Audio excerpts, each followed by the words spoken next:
Bonjour à tous, voici Futur, le rendez-vous de l'innovation. Les innovations d'aujourd'hui qui vont changer le monde de demain. Retrouvez Futur sur tous vos écrans à une seule adresse, arte.tv/futurmag. Au programme de ce futur, fuir les bouchons, pouvoir s'envoler au-dessus des embouteillages, un rêve inaccessible? Ah, peut-être pas. Maintenant que l'homme a inventé les voitures puis les avions, il lui reste à accomplir le rêve le plus fou, la voiture volante. Et ça marche, ou plutôt, ça vole. Et puis, nous découvrirons un moyen inédit d'économiser l'eau qui nous sert à arroser les plantes et les cultures.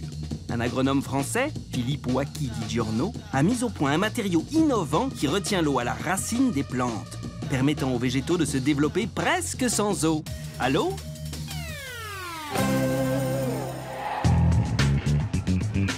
Qui n'a jamais rêvé de s'envoler pour échapper aux embouteillages, d'éviter les files d'attente et les contrôles de sécurité aux aéroports?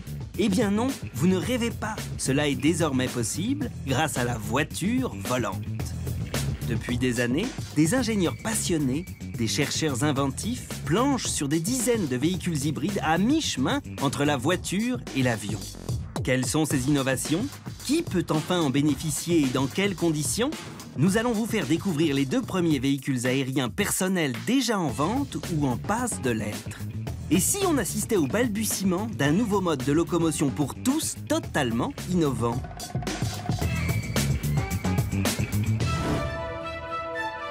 C'est au musée de l'air et de l'espace du Bourget, près de Paris, que commence notre exploration de cette aventure un peu folle. Nous avons rendez-vous avec Catherine Monoury, la directrice du musée et ancienne championne du monde de voltige.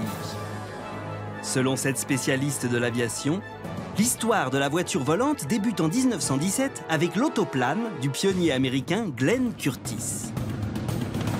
C'est une voiture à laquelle on rajoute une queue et des ailes et qui est censée pouvoir voler. Et il va faire quelques vagues bonds et ça ne marche pas très bien. Et ensuite, on passe à l'aéromobile 1940. Et là, c'est Ford qui se dit, mais il y a un marché là-dedans.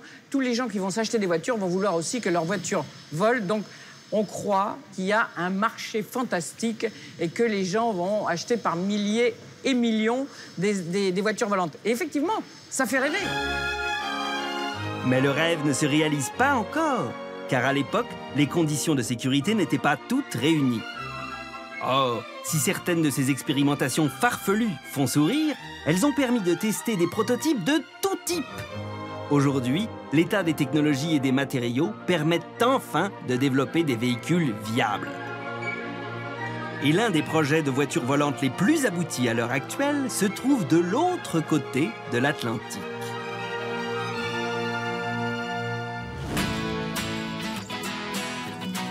Nous atterrissons à Woburn, Massachusetts, dans le nord-est des États-Unis. Nous sommes chez Terrafugia, une petite société qui a mis au point l'une des 2 voitures volantes actuellement autorisées et commercialisées, le Transition. Le principe de ce drôle d'oiseau? Un avion capable de replier ses ailes en 1 minute seulement pour prendre la route. Ses créateurs, parmi lesquels Robert Gersh, vice-président de Terrafugia, ont dû affronter une première contrainte technique. Une fois que le véhicule est en mode voiture, non seulement les ailes doivent se replier le long des flancs de l'appareil, mais elles doivent aussi permettre de rentrer dans un garage. Donc nous avons choisi ces ailes parce qu'elles avaient une bonne aérodynamie, mais aussi parce qu'une fois repliées, elles peuvent tenir dans un garage. En vol, le Transition peut parcourir jusqu'à 800 km à une vitesse maximum de 160 km/h. Sur route, en revanche, il ne dépasse pas les 105 km/h. Le Transition ressemble en fait plus à un avion roulant qu'à une voiture volante. Mais à en croire ses utilisateurs, la conduite du véhicule qui fonctionne avec un moteur à essence est vraiment très simple. Quand les ailes se déploient de façon automatique, l'appareil passe en mode avion. C'est donc le même moteur qui actionne les roues au sol et l'hélice en vol. Il y a différentes commandes dans le cockpit. Il y a un volant, comme dans une voiture normale, une pédale d'accélération et une pédale de frein. Et face au pilote et au copilote, puisque c'est un véhicule de place, Il y a le manche de pilotage qui commande l'aileron et l'élévateur. N'importe quel pilote pourrait s'en servir. Il vole comme un simple avion et se conduit comme une petite voiture. L'autre pari réussi avant toute commercialisation, c'est l'obtention de l'homologation. Le Transition a reçu la double autorisation, comme voiture d'une part et comme avion léger d'autre part. Toutefois, il ne peut circuler pour l'instant qu'aux États-Unis. Mais attention, l'engin sera vendu pas moins de 240 000 €. Avec déjà une centaine de commandes fermes, les premiers véhicules seront dans le ciel d'ici 2 ans.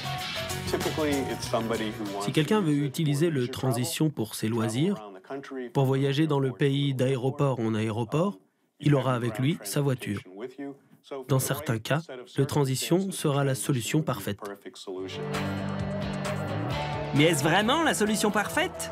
Pas tout à fait, car l'engin requiert tout de même un brevet de pilotage. Et avec 760 mètres pour décoller et 580 pour se poser, la principale contrainte reste la distance nécessaire au sol. Il faut donc encore se rendre dans un aérodrome et emprunter une vraie piste dédiée. Autant dire que s'extraire des embouteillages par le ciel en un clin d'œil n'est pas encore possible avec ce modèle. La solution passe donc par un autre projet, un nouvel engin roulant capable de décoller plus rapidement et plus simplement.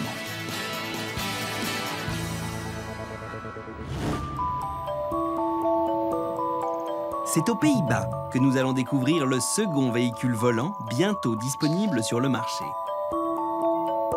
Cette solution révolutionnaire, on la doit à Robert Dingemans. J'ai beaucoup travaillé en Allemagne, en France, en Belgique et en Suisse, mais aussi en Asie et aux États-Unis. Et vous vous rendez compte que quand vous pouvez voler, vous gagnez beaucoup de temps. Donc, si je peux réellement prendre mon avion de chez moi, me rendre à ma destination et emmener mon véhicule où je veux, ça, c'est vraiment une solution de mobilité. Alors en 2001, Robert Dingemans a fondé la société PAL-V.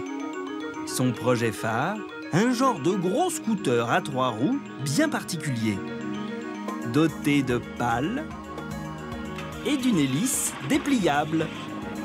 Avec son moteur essence à 4 cylindres, il peut, comme la plupart des voitures, atteindre les 180 km/h, mais en plus, il vole.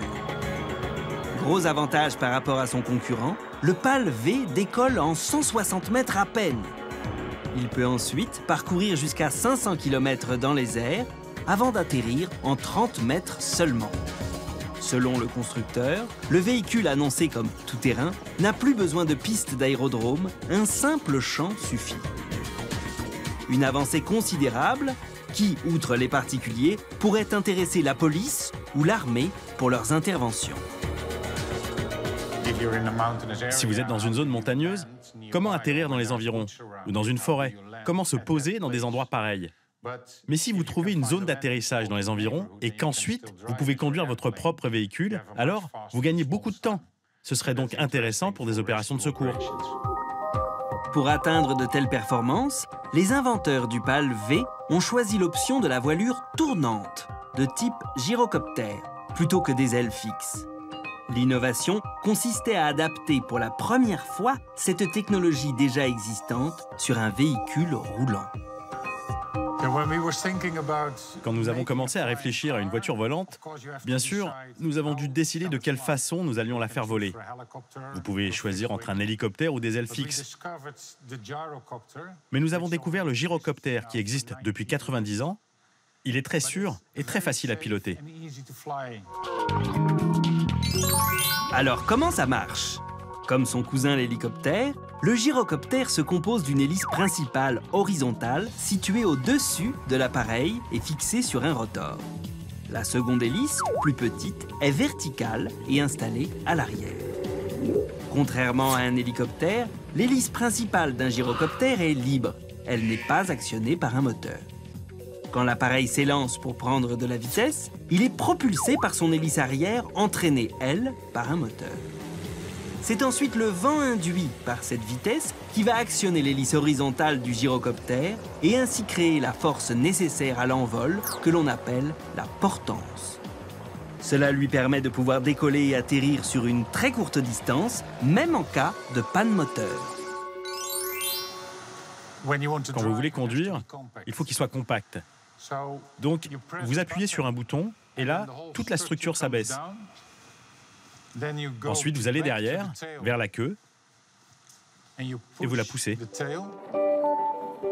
Les pales de l'hélice horizontale se rabattent ensuite au-dessus du véhicule pour achever la métamorphose. En quelques minutes, voilà le pavé prêt à s'élancer sur les routes. Mais comment rester stable avec tous cet attirail sur le toit? Il a donc fallu imaginer une solution pour une bonne tenue de route dans les virages. Tous les avions sont hauts sur leurs trois roues. Parce que l'hélice propulsive est à l'arrière, elle a besoin d'une grande surface et donc de hauteur. Cette hélice est haute, donc le centre de gravité est haut. Et on risque de se renverser dans les virages. Mais nous avons trouvé une solution qu'on appelle l'inclinaison et qui permet de rester stable. Au lieu de rester droit dans les virages, le véhicule s'incline et puis il se redresse.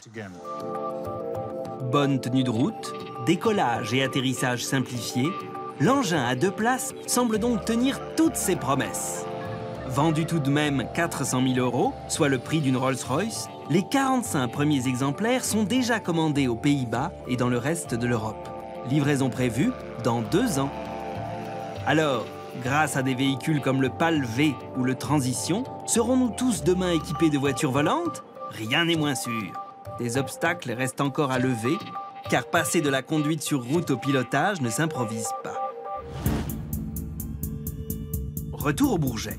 En tant qu'ancienne voltigeuse, Catherine Monoury passe régulièrement de la voiture à l'avion. Selon elle, le brevet de pilotage pour les voitures volantes est obligatoire, mais pas suffisant. Entre 25 et 40 heures de vol seraient indispensables pour apprendre à les maîtriser. Car une fois en l'air, toutes les perceptions sont modifiées. À partir du moment où vous volez, vous avez des fonctions que vous n'avez pas au sol. Une profondeur, on descend, on monte. Donc il faut savoir se repérer et c'est très très compliqué. Parce que tout s'écrase, on ne voit plus de la même façon. On ne reconnaît pas son propre terrain. Évidemment, tout le monde ne conduira pas une voiture volante, mais les candidats seront nombreux. Comment alors sécuriser ces nouveaux modes de déplacement? Comment choisir parmi les nombreux outils de pilotage? Des chercheurs européens se penchent justement sur la question.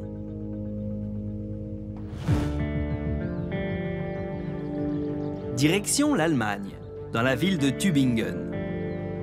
Les chercheurs de l'Institut Max Planck, menés par Frank Neuwenhuizen, ingénieur en aérospatial, tentent d'analyser les contraintes liées à l'utilisation de véhicules aériens personnels pour les déplacements quotidiens. Comme 4 autres centres de recherche, l'Institut a été mandaté par la Commission européenne pour mener le projet baptisé MyCopter, une vaste réflexion sur la conduite des voitures volantes. Pour cela, ils ont mis au point ce simulateur exceptionnel capable de bouger selon 8 axes de rotation pour reproduire n'importe quelle condition de vol. Comme un manège, la cabine soumet l'utilisateur à la pesanteur ainsi qu'à différents stimuli visuels et auditifs.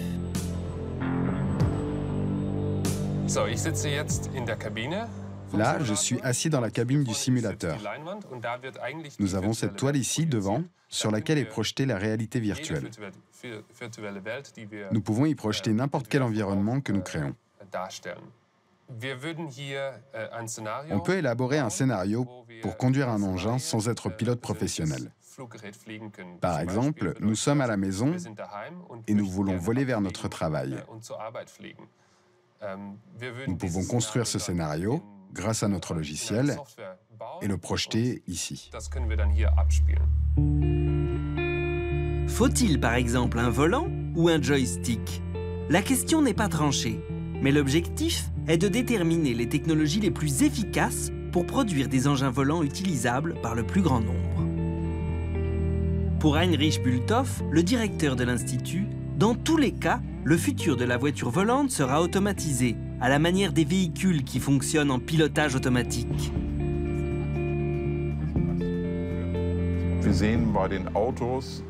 On sait déjà qu'il existe des voitures autonomes, c'est-à-dire qu'elles peuvent par exemple détecter les piétons. En fait, c'était un vrai problème à résoudre, mais on y est arrivé. Cette technologie s'appelle le computer vision, en anglais. Eh bien, aujourd'hui, on en a besoin en aéronautique. L'idée est, par exemple, de remplacer les yeux du pilote par les caméras du véhicule volant, pour pouvoir directement repérer une zone d'atterrissage d'urgence en cas de problème, ou bien repérer des obstacles ou d'autres véhicules volants. Améliorer la sécurité des vols, il le faudra bien sûr, mais ce n'est pas le seul défi à relever. Car si le nombre de véhicules volants personnels explose, c'est toute la législation aérienne qui devra être modifiée. Il faudra notamment prévoir de nouveaux couloirs aériens pour ces tout nouveaux véhicules. C'est excitant, mais il y aura probablement des couloirs autour des villes plus bas que ceux qui sont utilisés par les avions de ligne, une espèce d'autoroute. En tout cas, des voies autorisées et des voies non autorisées, mais à l'intérieur duquel il va falloir pouvoir contrôler aussi les machines pour éviter les risques d'accident. Après des années de rêve, les 2 premières voitures volantes arrivent enfin sur le marché. D'autres engins pourraient suivre, comme l'aéromobile, ce projet slovaque toujours en attente des précieuses homologations. Reste à franchir un dernier défi technologique, mettre au point un engin à décollage vertical pour s'envoler instantanément et sans piste. Certains projets, parmi lesquels ce véhicule français, s'annoncent déjà prometteurs.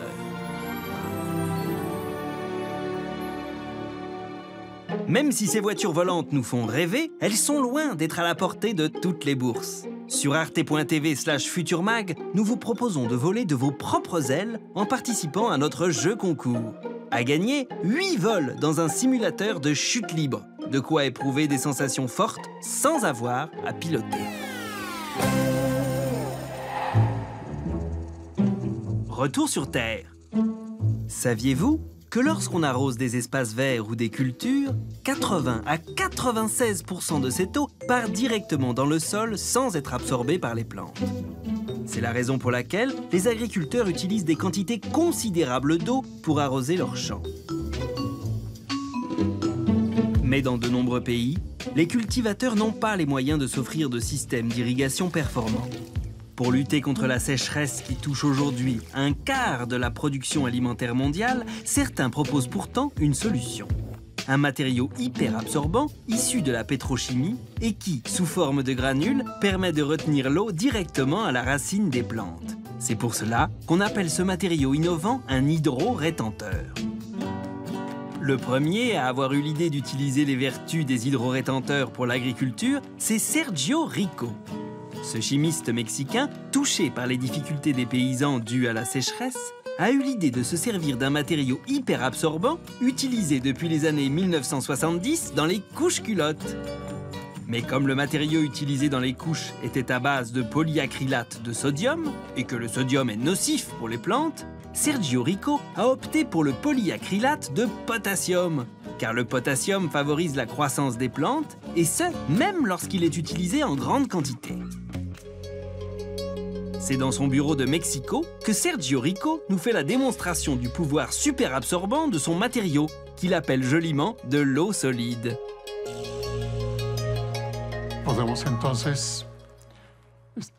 Nous pouvons voir comment cette eau solide, une fois hydratée, reste dans les mains, sans s'infiltrer entre les doigts. De la même manière, elle va maintenir l'eau à la racine des plantes. Démonstration avec 2 bonbonnes remplies de terre.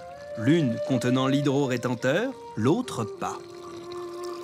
À chaque fois qu'on remplit la bonbonne sans hydro-rétenteur, l'eau part et la terre reste sèche. Dans celle qui en contient, il n'y a pas de gaspillage d'eau par infiltration, ni par évaporation d'ailleurs. Par conséquent, on économise 80 à 90% de la consommation d'eau. Alors, comment est-ce possible? Au contact de l'eau, les molécules d'acrylate de potassium, représentées ici en jaune, se lient les unes aux autres pour former une sorte de film moléculaire. Des couches imperméables d'acrylate entre lesquelles l'eau se retrouve piégée. En fonction des précipitations attendues, l'hydrorétenteur est déposé dans un trou, soit déjà gorgé d'eau, soit encore sous forme de poudre. Ces minuscules réservoirs vont permettre à la plante de venir pomper l'eau au gré de ses besoins.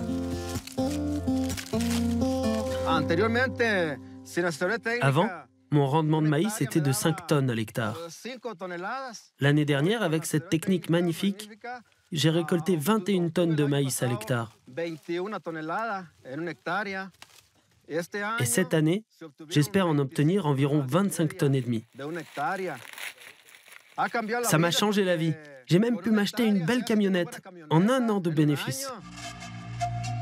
Des milliers de cultivateurs commencent à utiliser ce produit. Un moyen simple et bon marché qui leur permet de surmonter les périodes de sécheresse. Mais qu'en est-il de la pollution des sols? Ce matériau pourrait-il les contaminer?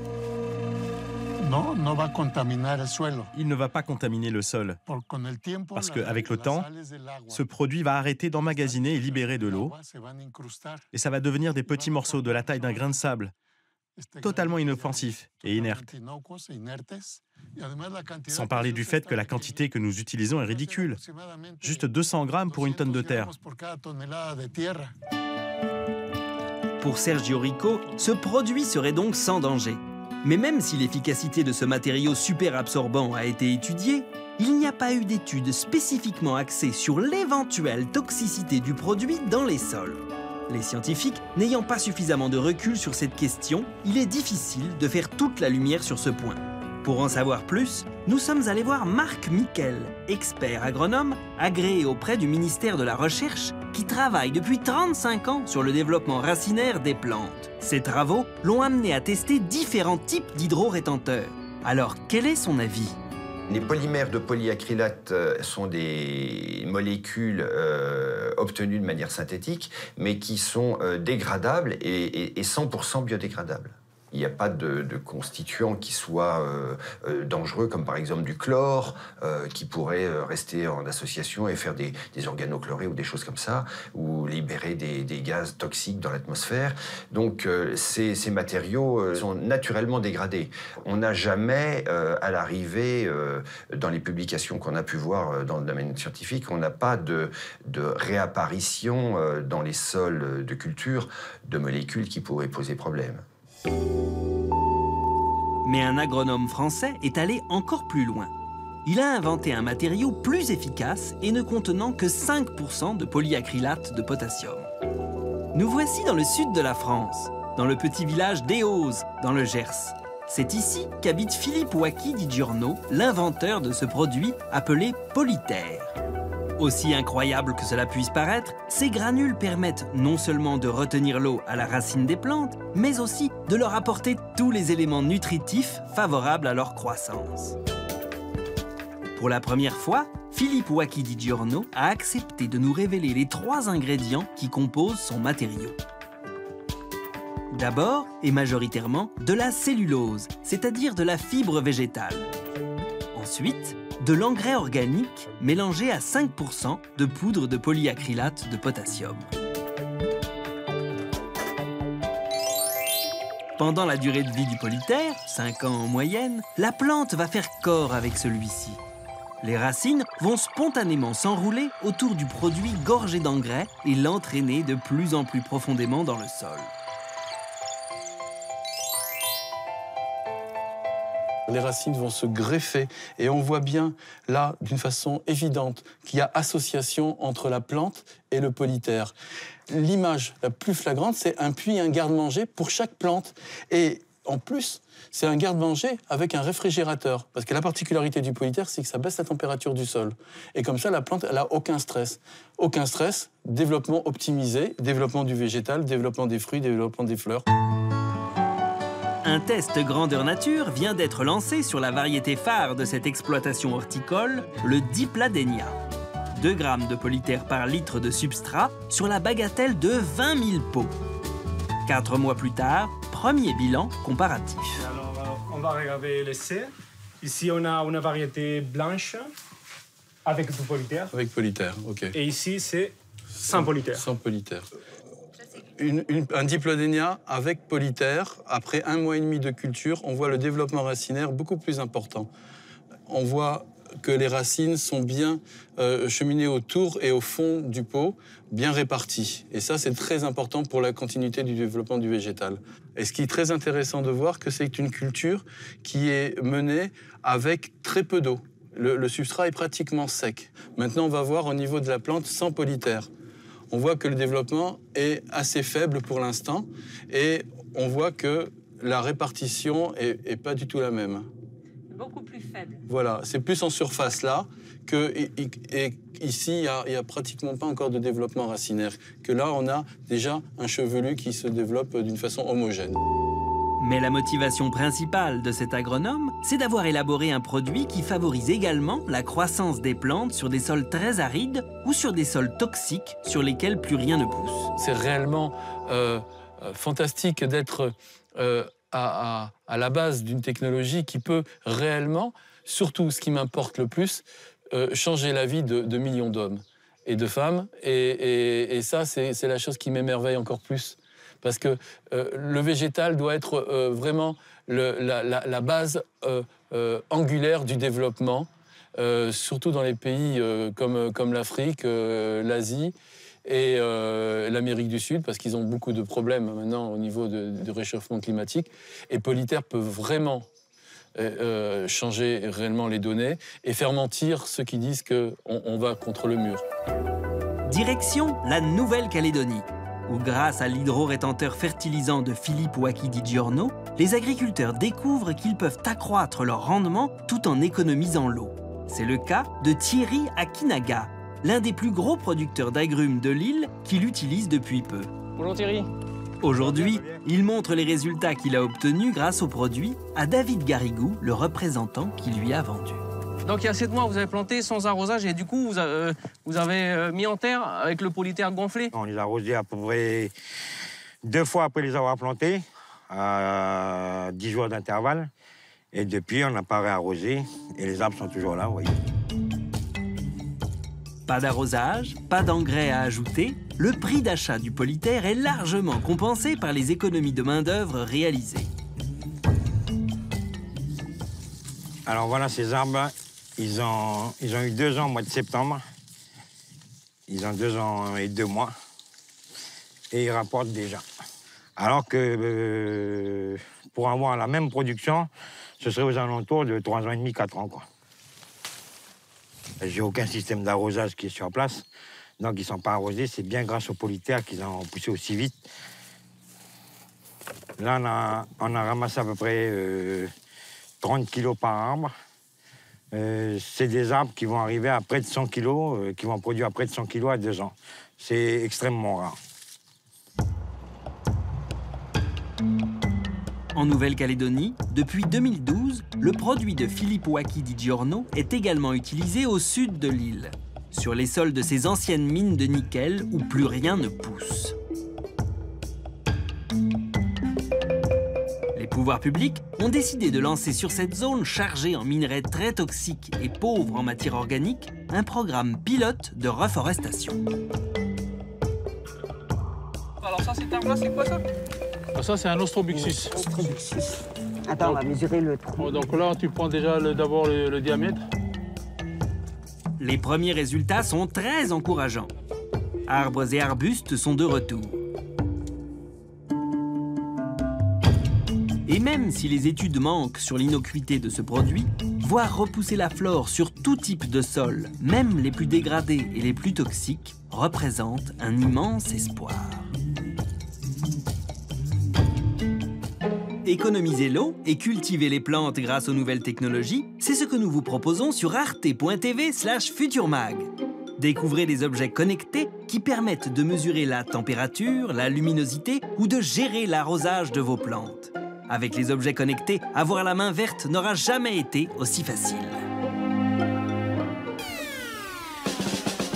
Tchuss les plantes vertes!